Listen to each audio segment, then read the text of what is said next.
Hello students, last topic हम लोग electronic configuration पढ़ना चाह रहे थे और वहीं से आज मैं स्टार्ट करने वाला हूँ कि इलेक्ट्रॉनिक कॉन्फ़िगरेशन क्या है। किसी भी एटम के अंदर जो डिफरेंट ऑर्बिटल्स हैं उनके अंदर इलेक्ट्रॉन को कैसे फिल किया जाता है, कौन से रूल्स हैं जो हम फॉलो करते हैं, वो हम आज के लेक्चर में यहाँ पे समझने की कोशिश करेंगे। 3 रूल्स हैं बेसिकली जो डिसाइड करते हैं कि किस तरह से इलेक्ट्रॉनिक कॉन्फ़िगरेशन किया जाता है, किस तरह से किसी भी एटम के अंदर इलेक्ट्रॉन्स को फिल किया जाता है डिफरेंट ऑर्बिटल्स में। तो सबसे पहला रूल हम लोगों ने हालांकि लास्ट लेक्चर में इंट्रोड्यूस कर दिया था, मैं फिर दोबारा से बता रहा हूँ। जो फर्स्ट मोस्ट इंपॉर्टेंट रूल है that rule is Aufbau principal. और ये अफबाउ प्रिंसिपल कहता है कि एटम के अंदर जो लीस्ट एनर्जी का ऑर्बिटल है आप पहले उसके अंदर इलेक्ट्रॉन डालिए। जब वो लीस्ट एनर्जी का ऑर्बिटल भर जाए तो उससे नेक्स्ट एनर्जी वाले पे जाइए, जब वो भर जाए तो उससे नेक्स्ट वाले पे जाइए, जब वो भर जाए तो और इस तरह से आप आगे बढ़ते जाइए। ये यहाँ देखें मैंने एक एटम का स्केलेटन दिखा रखा है। ये न्यूक्लियस है, ये उसका पहला शेल, ये दूसरा शेल, ये तीसरा शेल और ये फोर्थ शेल। सिर्फ 4 शेल्स पे बात कर लेंगे। ये एक क्रॉस दिखाया है, मतलब इसमें एक ऑर्बिटल है। ये 3 कट दिखाए हैं इस ब्लू लाइन पे, इसका मतलब पी के अंदर 3 ऑर्बिटल हैं।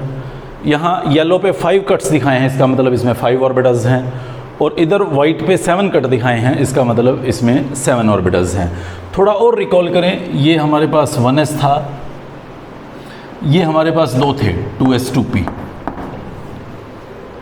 ये हमारे पास 3 थे 3s 3p और 3d। सब शेल्स कह सकता हूँ इनको मैं, 3 सब शेल्स। ऑर्बिटल्स कहूँगा तो ज़्यादा हो जाएंगी, 5 यहाँ पे, 3 यहाँ पे, 1 यहाँ पे, 9 ऑर्बिटल्स हो जाएंगी।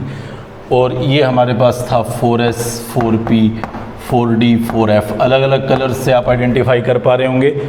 रेड कलर s के लिए दिखाया मैंने, ब्लू p के लिए, येलो d के लिए और वाइट f के लिए। अब मुझे इन डिफरेंट ऑर्बिटल्स में इलेक्ट्रॉन्स को फिल करना है, तो मैं ये देखूंगा कि इन सभी ऑर्बिटल्स में किस इलेक्ट्रॉन का एनर्जी मिनिमम है, वहाँ पे मुझे पहले इलेक्ट्रॉन डालना होगा। एक रूल आता है हमारे पास जो हमें ये सजेस्ट करता है कि किस ऑर्बिटल का एनर्जी लो है, और वो रूल है बोर्सबरी रूल। ये बोर्सबरी रूल क्या बोलता है, पहला पॉइंट इसका सुने। 4 सिंगल इलेक्ट्रॉन स्पेसिस, जो भी बॉडीज सिर्फ एक इलेक्ट्रॉन पोजेस करती हैं, बहुत लिमिटेड एग्जांपल है मेरे पास, H He+, Li2+, Be3+, इनके पास सिर्फ एक इलेक्ट्रॉन होता है। उन सिंगल इलेक्ट्रॉन स्पेसिस में जिस भी ऑर्बिटल का लोअर n वैल्यू होगा, लोअर n वैल्यू होगा, उसकी एनर्जी लो होगी। जिसका हायर n वैल्यू होगा उसकी एनर्जी हाई होगी। जैसे आप इस ऑर्बिटल को देखें, n वैल्यू क्या है 1, तो इसकी एनर्जी मिनिमम होगी। मैं यहाँ पे लिखता हूँ 1s, इसकी एनर्जी सबसे कम है। फिर आप यहाँ देखें, ये 4 ऑर्बिटल्स दिख रही हैं आपको। l वैल्यू को छोड़ो, सिर्फ n वैल्यू देखो। n वैल्यू इस ऑर्बिटल की क्या है 2, इनकी क्या है 2। हाँ, l वैल्यू डिफरेंट है, इसकी l वैल्यू 1 है और इसकी l वैल्यू 0 है, बट n वैल्यू सभी की सेम है। सभी चारों ऑर्बिटल्स का n वैल्यू 2 है। तो मैं कह सकता हूँ कि 2s की एनर्जी और 2p की एनर्जी बराबर होगी। One more thing you should remember, मैंने यहाँ इन 3 p's को 3 अलग अलग नाम दे दिए थे। एक को नाम दिया था 2px, एक को नाम दिया था 2py और एक को नाम दिया था 2pz। चाहे px हो, चाहे py हो, चाहे pz हो, n वैल्यू तो सेम है। तो मतलब इन तीनों की एनर्जी भी सेम होगी, इसकी एनर्जी भी सेम होगी। याद रखें, सिंगल इलेक्ट्रॉन स्पेसिस के लिए मैं ये बता रहा हूँ, ठीक है। फिर 3s 3p 3d की और ज़्यादा होगी, किससे 2s 2p से। हाँ, इन सब की बराबर होगी क्योंकि n वैल्यू सबका सेम है। इनकी सबकी बराबर होगी क्योंकि n वैल्यू सबका सेम है। सो 1s की सबसे कम आई थी, देन 2s आया, देन 2p आया, उसके बाद मैं इधर लिख रहा हूँ कहीं वहाँ कट नहीं जाए, 3s 3p और 3d आया, फिर 4s 4p 4d 4f आया। तो इस तरह से मैं ये देख पा रहा हूँ कि ऑर्बिटल्स का जो एनर्जी है वो सिर्फ n वैल्यू पे डिपेंड करता है। कब? जब सिंगल इलेक्ट्रॉन स्पीसीज हो। चलिए मल्टी इलेक्ट्रॉन स्पीसीज को देखते हैं एक बार। दूसरा पॉइंट बोर्सबरी रूल का, 4 मल्टी इलेक्ट्रॉन स्पीसीज, मतलब जिसमें भी 2 या 2 से ज़्यादा इलेक्ट्रॉन्स आते हों। अब उसमें तो भाई बहुत सारी स्पीसीज हैं। आप हीलियम देख सकते हैं, पिछले में हीलियम प्लस लिखा था, लिथियम देख सकते हैं, और सारे एटम्स जितने भी अब हमें देखने हैं। उसके लिए क्या है, lower n plus L lower energy. अब खाली n नहीं देखना आपको, अब आपको उस ऑर्बिटल का l वैल्यू भी देखना है और n और l का सम करना है और फिर एक सिक्वेंशियल अरेंजमेंट में देना है एनर्जी के इंक्रीजिंग ऑर्डर में। अगर बाई चांस 2 की सेम n प्लस एल आ जाती है, कोई भी 2 ऑर्बिटल, ऐसी बहुत सारी मिलेंगी मुझे यहाँ जिनका n प्लस एल सेम आ जाता है। If n plus L is same then lower n lower energy, मतलब वही पुराने वाला रूल चल पड़ेगा, जिसका n वैल्यू लेसर है उसकी एनर्जी लेसर है। बट वो तब करना है जब n प्लस एल सेम आ रहा हो। जब n प्लस एल अलग आ रहा हो फिर आप ये गलती कतई मत करें। चलो मैं क्या करता हूँ, अब सिक्वेंशियल अरेंजमेंट देता हूँ इन ऑर्बिटल्स का। तो फर्स्ट ऑफ ऑल मैं इसको हटा देता हूँ, यहीं सॉल्व करेंगे हम सारा का सारा। मैं क्या करता हूँ, सब ऑर्बिटल्स का n प्लस एल कैसे कैलकुलेट कर रहा हूँ। देखो n वैल्यू 1 है, l वैल्यू 0 है, s के लिए l 0 होता है, 2s के लिए n वैल्यू 2 है, l वैल्यू 0 है, 2p के लिए n वैल्यू 2 है, l वैल्यू 1 है। याद रख लो, s के लिए 0, p के लिए 1, d के लिए 2, f के लिए 3, 3 प्लस 0, 3 प्लस 1, 3 प्लस 2। ये देख सकते हैं आप 3s 3p 3d का n प्लस एल कैलकुलेट कर दिया मैंने। और ऐसे ही आप यहाँ करें 4 plus 0, 4 plus 1, 4 plus 2 and 4 plus 3। तो सबका n प्लस एल आ गया है। देखो इसका आया 1, इसका आया 2, 3, 3, 4, 5, 4, 5, 6, 7, सभी का सीक्वेंस में लिखा है मैंने। चलिए सबसे लो n प्लस एल किसका है, 1s का।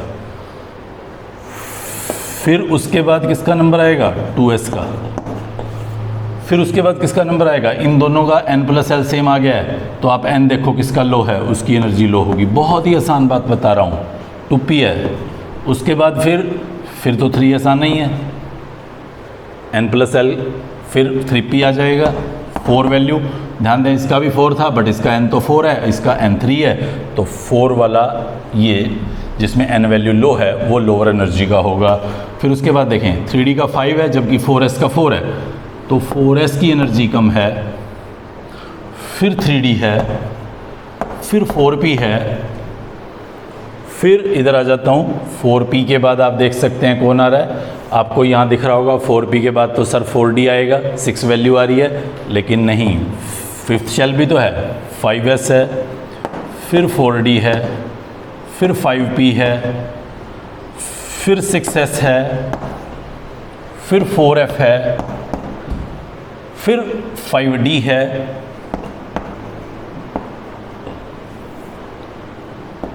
ये साइन है ये, 5f के बाद 5d, 4f के बाद सॉरी 5d, फिर 6p, फिर 7s, फिर 4f, सॉरी 5f, फिर 6d और फिर 7p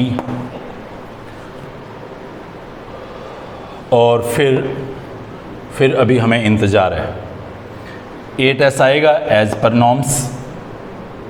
बट आज तक हमारे पास कोई ऐसा एटम डिस्कवर्ड नहीं है जिसके अंदर एट्थ शेल इलेक्ट्रॉन पोजेस करती हो, तो इसलिए हमें फिर 7p से आगे जाने की ज़रूरत नहीं पड़ती। ये अब अगर मैं 5th शेल के, 6th शेल के, 7th शेल के ऐसे ही सब शेल्स बनाता तो और भी बहुत सारे बनते, शायद मुझे Gb का इंट्रोड्यूस करना पड़ेगा, बट अभी करना नहीं है हमें, क्योंकि अभी वो कोई एटम ऐसा डिस्कवर्ड ही नहीं है।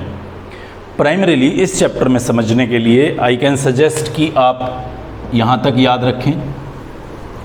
ये मिनिमम है जो सबसे ज़्यादा फ्रीक्वेंटली यूज़ किया जाता है।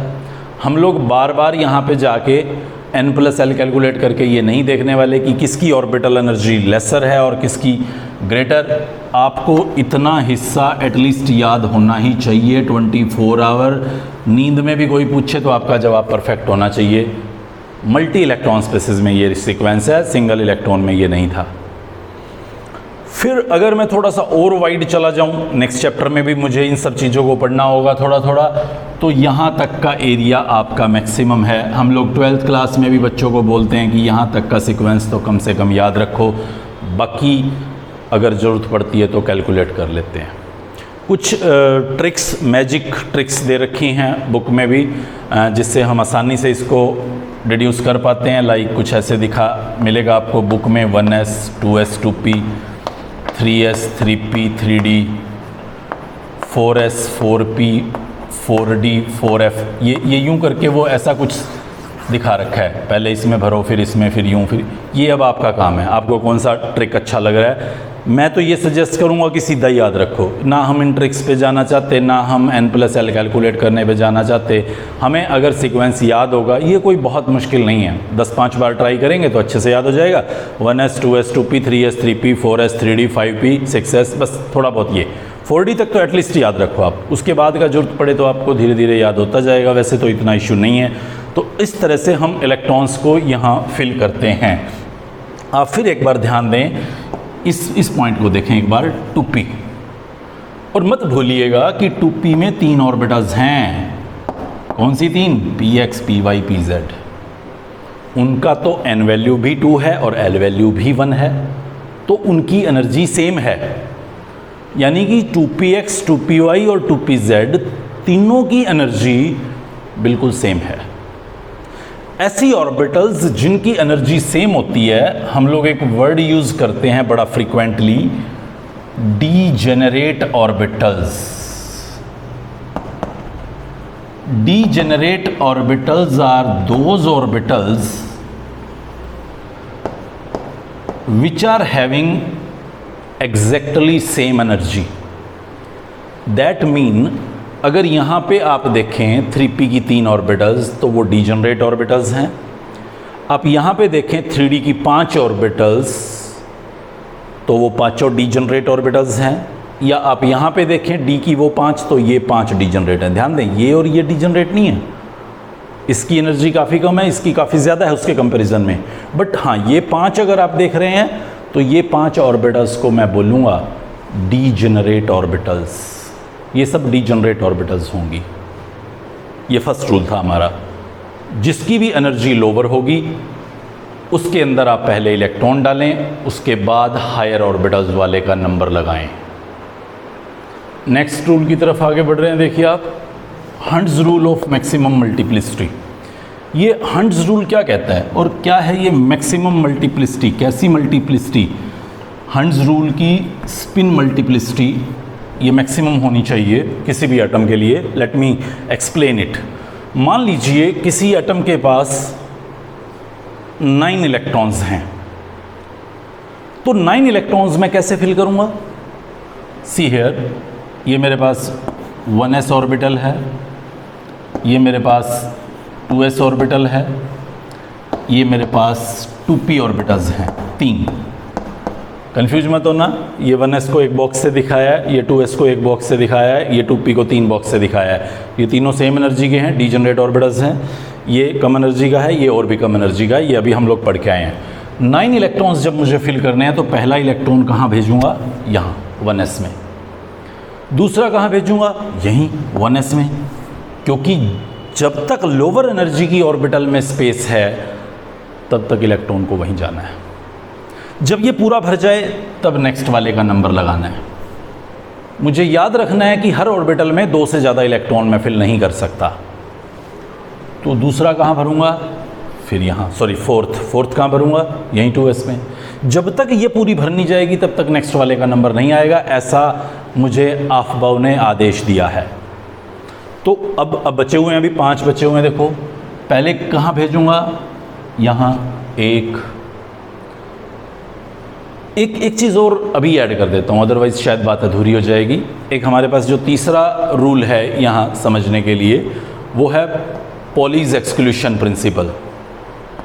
पॉलीज एक्सक्लूशन प्रिंसिपल वो क्या कहता है कि एक ऑर्बिटल में जब आप 2 इलेक्ट्रॉन्स डालें तो दोनों का स्पिन मस्ट बी अपोजिट। ये बात मैं लास्ट डे भी समझा रहा था कि क्यों अपोजिट है। दोनों नेगेटिव बॉडीज़ का इलेक्ट्रिक फील्ड एक ही डायरेक्शन में ओरिएंटेड होगा तो रिपल्शन का बहुत सीवियर खतरा होगा, इसलिए वो अपनी स्पिन को अपोजिट कर लेता है। तो पॉलीज ने बस यही कहा था। हालांकि और टेक्निकली बोलूँ तो मैं ऐसा कह सकता हूँ कि किसी भी एटम के अंदर 2 इलेक्ट्रॉन्स चारों क्वांटम नंबर सेम पोजेस नहीं करेंगे, ये भी पॉलीज एक्सक्लूशन प्रिंसिपल ही कहता था।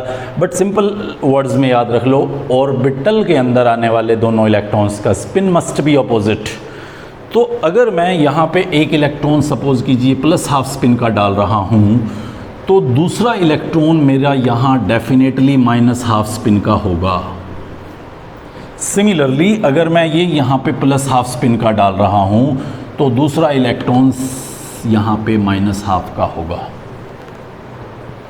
अब आता हूँ वहाँ पे, अब मुझे 5th इलेक्ट्रॉन 2p में डालना था, तो मैं कौन सा डालूँ, और मैं कौन होता हूँ डालने वाला, मतलब एटम कौन सा लेगा। सपोज करो +½ का। आप कहेंगे सर ज़रूरी है क्या +½ का, तो मैं कहूँगा नहीं, बिल्कुल ज़रूरी नहीं है, -½ का भी ले सकता है। हम लोग और डिटेल में इस पॉइंट पे डिस्कशन करेंगे, बट अभी एक बार चलते हैं आगे।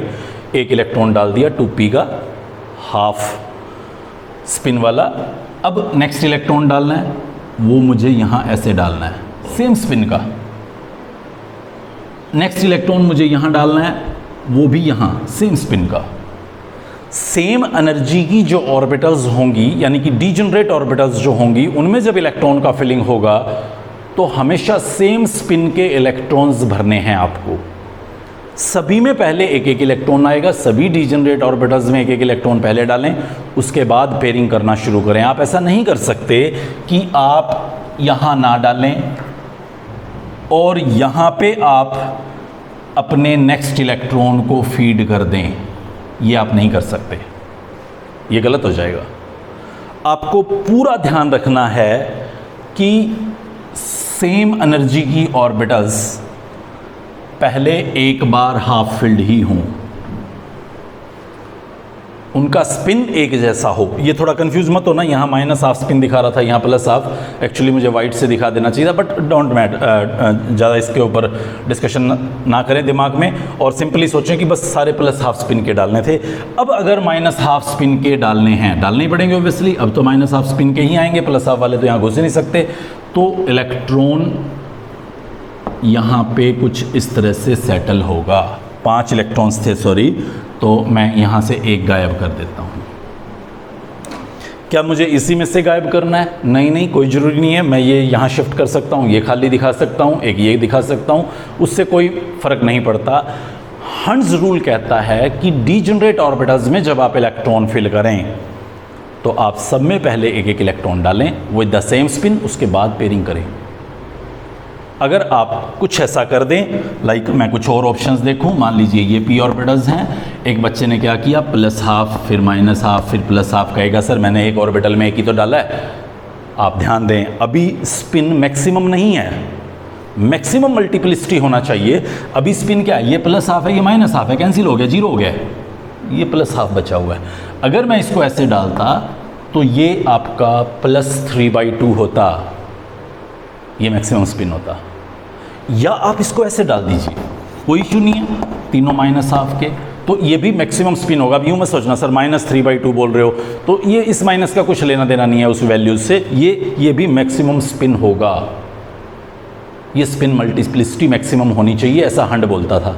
और जब हंड्स ऐसा बोलता था कि स्पिन मल्टीप्लिसिटी मैक्सिमम होनी चाहिए, तो स्पिन मल्टीप्लिसिटी सिर्फ तभी मैक्सिमम हो सकती है जब सारे इलेक्ट्रॉन्स उस पर्टिकुलर ऑर्बिटल में सेम स्पिन पोजेस करें और हर एक ऑर्बिटल में एक एक इलेक्ट्रॉन आए। जैसे सपोज करो इन फ्यूचर मेरे पास कभी डी ऑर्बिटल आएगा, मुझे पता है डी ऑर्बिटल्स में मैं 10 इलेक्ट्रॉन्स फिल कर सकता हूँ, लेकिन मेरे पास सिर्फ 5 हैं कि मैं 5 इलेक्ट्रॉन फिल करने हैं मुझे, तो मैं कुछ ऐसा सोचता हूँ कि भाई इनको 2 दे दो और इसको 1 दे दो। ये गलत है, this is violation of Hund's rule. फिर मैं सोचता हूँ अच्छा चलो ये नहीं है तो एक काम करो, ऐसे कर दो, 2 यहाँ पे ऐसे कर दो, ऐसे कर दो, ऐसे कर दो, मैं फिर कहूँगा ये गलत है। तो भाई ठीक क्या है? तो ठीक तो बात आ ही चुका हूँ, सभी डीजेनरेट ऑर्बिटल्स में सेम स्पिन के सारे इलेक्ट्रॉन जब तक एक एक सब में नहीं आ जाता तब तक पेयरिंग करना गुनाह है। आप पेयरिंग नहीं करेंगे। ये 3 रूल्स हैं हमारे पास, रिकॉल करें फटाफट। ऑफ-बाउस प्रिंसिपल क्या कहता था? लोअर एनर्जी वाली ऑर्बिटल में इलेक्ट्रॉन डालना है। हंड्स रूल क्या कहता था? डीजेनरेट ऑर्बिटल्स में पहले हाफ फिल करना है सेम स्पिन वाले इलेक्ट्रॉन्स के साथ, फिर उनकी पेयरिंग करानी है अगर आपके पास इलेक्ट्रॉन्स हैं तो। और पॉलीज एक्सक्लूशन क्या कहता था? वो तो बहुत आसान बात बोलता था, वो तो बोलता था कि भाई एक ऑर्बिटल में जब आप 2 इलेक्ट्रॉन्स डालो तो उन दोनों इलेक्ट्रॉन्स की स्पिन हमेशा ध्यान रखो कि वो स्पिन अपोजिट ही होना चाहिए, वो सेम स्पिन नहीं होना चाहिए। और ये जो हम शुरुआत में बोलते थे कि क्वांटम नंबर एड्रेस होता है, किसी भी इलेक्ट्रॉन का सेम नहीं हो सकता, वो तभी तो होगा अगर मैं सपोज करें यहाँ पे इलेक्ट्रॉन्स डाल रहा हूँ 2, n वैल्यू क्या है 2, l वैल्यू क्या है 0, m वैल्यू क्या है 0, 2s की 0 होती है, s की सभी s की रादर 0 होती है। तो अब फ़र्क किस बात का होगा इन दोनों इलेक्ट्रॉन्स में? सब कुछ तो सेम है, सिर्फ स्पिन का फ़र्क होगा। और स्पिन क्वांटम नंबर डिफरेंट, यही पॉलीज एक्सक्लूशन बोलता था, no 2 electron in an atom can have all the 4 sets of quantum numbers. तो इन 3 रूल्स को यूज़ करते हुए हम इलेक्ट्रॉनिक कॉन्फ़िगरेशन की तरफ फर्दर आगे मूव करेंगे। एटम्स में देखेंगे किस तरह से इलेक्ट्रॉनिक कॉन्फ़िगरेशन की गई है, कैसे की जाती है। उन बदमाशों को भी ढूंढेंगे जो इन रूल्स को फॉलो नहीं करते, जो हमें तंग करते हैं। 118 एलिमेंट्स हैं, 90 प्लस आई शुड से वो इनको फॉलो कर रहे हैं, बट जो थोड़ा सा एक और ग्रुप है वो इसको फॉलो नहीं करता और वो हमें फंसाता है, वो हमें उलझाता है, वो हमारे सारे तौर तरीके बदलवा देता है। तो हम लोग नेक्स्ट लेक्चर में पहले तो इलेक्ट्रॉनिक कॉन्फ़िगरेशन कुछ एटम्स की फिल करके देखेंगे कि कैसे फिल की जानी है, फिर वो समस्या भरे एग्जांपल्स को लेके आएंगे जो इनको फॉलो नहीं कर रहे हैं, वो कैसे याद रखने हैं, वो कौन कौन है, वो क्यों ऐसा कर रहे हैं, और ऐसी बहुत सारी बातें जो हम लोग नेक्स्ट लेक्चर में, बहुत इंपॉर्टेंट लेक्चर रहेगा जिसमें हम ये समझने की कोशिश करेंगे। आप अच्छे से इसको पढ़ते रहिए। Take care, good bye.